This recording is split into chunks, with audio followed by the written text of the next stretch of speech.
35 साल से और 20 साल से इनका बाप ठगा है। अब ये ठगने का काम करेगा, हमारा विश्वनाथ ठगने का काम करेगा। 12 के लोग विश्वनाथ को वोट नहीं देगा। बेलागंज से खबर बहुत बड़ी अपडेट निकल के सामने आ रही है, जो कि आरजेडी के लिए बुरी खबर है। और कहीं ना कहीं मुसलमान जो है अचानक किस तरीके से जागरूक होते हुए जा रहे हैं और मुसलमानों ने कौन सी पार्टी को बाइकआउट किया, मुसलमान किस तरीके से आप समझ रहे हैं कि मुसलमानों को कहीं ना कहीं ठगने की कोशिश की जाती है इलेक्शन के टाइम में और मुसलमानों का कोई मददगार नहीं होता है। ना जाने दोस्तों ये दिमाग कब से मुसलमानों के अंदर आने लगा और कौन सी पार्टी से नाराजगी जता रहे हैं मुसलमान और कौन सी पार्टी ने मुसलमानों को धोखा दिया 30 साल तक। और मुसलमान अब समझ चुके हैं और जान चुके हैं और अपनी लीडरशिप को बनाने की कोशिश कर रहे हैं। दोस्तों बिहार की एक ऐसी जगह से खबर निकल के सामने आई है जो कि वाकई में एक ऐसी पार्टी है, उस पार्टी को कहीं ना कहीं जो है इग्नोर करने की मुसलमानों की तरफ से कोशिश की गई। उस पार्टी का नाम आपको मैं बताऊंगा दोस्तों। और लोकसभा इलेक्शन में 2024 के अंदर मुसलमानों ने झोला भर भर के उस पार्टी को वोट किया था। लेकिन बेलागंज के अंदर निकाय चुनाव होने वाली और इमरान प्रतापगढ़ी जो है चुनावी मैदान में आए प्रचार करने के लिए अपने कैंडिडेट के लिए, जो कि आरजेडी के प्रत्याशी वहां पे खड़े हैं। लेकिन इसी बीच वहां की जनता ने इमरान प्रतापगढ़ी को जाने के बाद जो है जब मीडिया कर्मी ने, सोशल मीडिया वाले ने जब सवाल पूछा वहां की जनता से, वहां के मुसलमानों से, वहां के वोटरों से, तो दोस्तों कुछ और ही निकल के सामने आया और हैरान कर देने वाली बात सामने निकल के आई। पूरी खबर, आप पूरी बात आपको विस्तार से इस वीडियो के अंदर हम बताने वाले हैं। और किस तरीके से लोकसभा इलेक्शन में 2 सीट मुसलमानों को दी गई थी, वो कौन सी पार्टी है उसका भी नाम बताऊंगा और कौन सी जगह है, कहां से ये बयान निकल के सामने आई है बिहार से, ये भी बात इस खबर के अंदर मैं आपको बताने वाला हूं। अस्सलाम वालेकुम, जय हिंद दोस्तों, मैं मोहम्मद शाकिब, आप देख रहे हैं टेक न्यूज लाइव।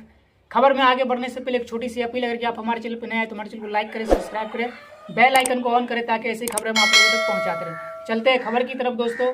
दरअसल बिहार के अंदर एक निकाय चुनाव चल रही है और वहां पे जो है बेलागंज के अंदर आरजेडी के प्रत्याशी के लिए कांग्रेस के बड़े नेता इमरान प्रतापगढ़ी जो है उनकी प्रचार के लिए वहां पे पहुंचे, तो वहां पे उनका भाषण होना था। लेकिन लोग जम के आए वहां पे भाषण सुनने के लिए इमरान प्रतापगढ़ी का। लेकिन जब इमरान प्रतापगढ़ी प्रचार करके वहां से चले गए तो दोस्तों जब सोशल मीडिया वाले ने जो वहां की जनता से, वहां के वोटरों से जो सवाल किया है, वाकई में हैरान कर देने वाली बात है दोस्तों। दरअसल मैं आपको बताऊं, जिस तरीके से आरजेडी पार्टी कहती है कि हम मुसलमानों का हमदर्द है, हम मुसलमानों का सपोर्टर है, हम मुसलमानों का साथ देते हैं, तो मैं आपको बताना चाहूंगा जो बात वहां से निकल के आई है, वहां की जनता ने, वहां के वोटरों ने सीधा सीधा कहा है कि 30 साल से जो है यहाँ पे हम लोगों को ठगा जा रहा है, अब हम ठगने वाले नहीं हैं। अब जो है आरजेडी को बिल्कुल पसंद नहीं करते और 30 साल से आरजेडी ने ठगने का काम किया है, बेवकूफ़ बनाने का काम किया है, इसलिए आप जो है हम ठगने वाले नहीं। ये दोस्तों मुसलमानों ने कहा है और यही मुसलमान दोस्तों 2024 के लोकसभा इलेक्शन में झोला भर भर के आरजेडी पार्टी को वोट किया था। और कहीं ना कहीं आरजेडी के लिए बहुत बड़ी मुसीबत की घड़ी बन सकती है और मुसलमानों की ही बदौलत जो है आरजेडी पार्टी का कई सारे सीट निकल के सामने आ पाती है। लोकसभा इलेक्शन में उम्मीदवार के रूप में 2 मुसलमानों को टिकट दी गई थी इलेक्शन लड़ने के लिए। इससे काफी नाराजगी जो है मुसलमान हो चुके हैं और मुसलमान अब सीधा सीधा कह रहे हैं कि आरजेडी पार्टी को वोट बिल्कुल नहीं करेंगे, आरजेडी को बिल्कुल सपोर्ट नहीं करने वाले वहां के मुसलमानों ने, वहां की जनता ने कहा है। और बेलागंज के अंदर दोस्तों कई सारे पार्टी ने अपने कैंडिडेट को खड़ा किया है, उसमें से एएम पार्टी ने भी अपने कैंडिडेट को खड़ा कर रखा है। लेकिन ये जो खबर है दोस्तों आरजेडी पार्टी के लिए बहुत बुरी खबर है, बहुत गंभीर रूप वाली खबर है आरजेडी पार्टी के लिए, क्योंकि आरजेडी पार्टी ने लोकसभा इलेक्शन के अंदर 2 मुस्लिम कैंडिडेट को टिकट दिया था चुनाव लड़ने के लिए। इससे काफी नाराजगी तो पहले से थे ही मुसलमान और 30 सालों से जो है वहाँ पे मुसलमानों को ठगा जा रहा था आरजेडी पार्टी की तरफ से। जो वादे करके जाते थे आरजेडी के नेता, उस वादों पे अटल नहीं रहते, उस वादों पे काम नहीं किया जाता था।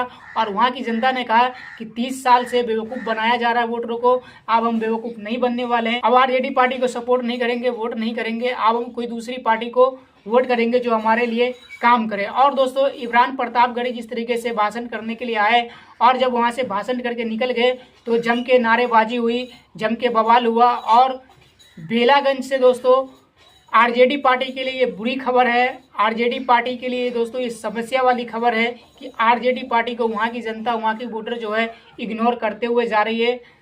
और वही मुसलमान लोकसभा इलेक्शन के अंदर जो है भर भर के जो है आरजेडी पार्टी को सपोर्ट किया था, भर भर के आरजेडी पार्टी को जो है वोट की गई थी, लेकिन अब वही मुसलमान जो है अब जागरूक हो चुके हैं और ना जाने ये दिमाग और ये आइडिया और ये जागरूक कहाँ से आई है, किस तरीके से आई है, ये बिल्कुल पता नहीं। लेकिन अभी तक की खबर यही है दोस्तों। इस वीडियो को आप दबा के शेयर कीजिएगा, क्योंकि बेलागंज से कई सारे कैंडिडेट खड़े हुए हैं, उसमें से एएम पार्टी ने भी अपनी कैंडिडेट को खड़ा किया है चुनावी मैदान के अंदर, और बीजेपी के भी है और कई सारे कैंडिडेट वहाँ पे खड़े हुए हैं। देखना ये होगा कि वहाँ से किसके प्रत्याशी जीत के आते हैं।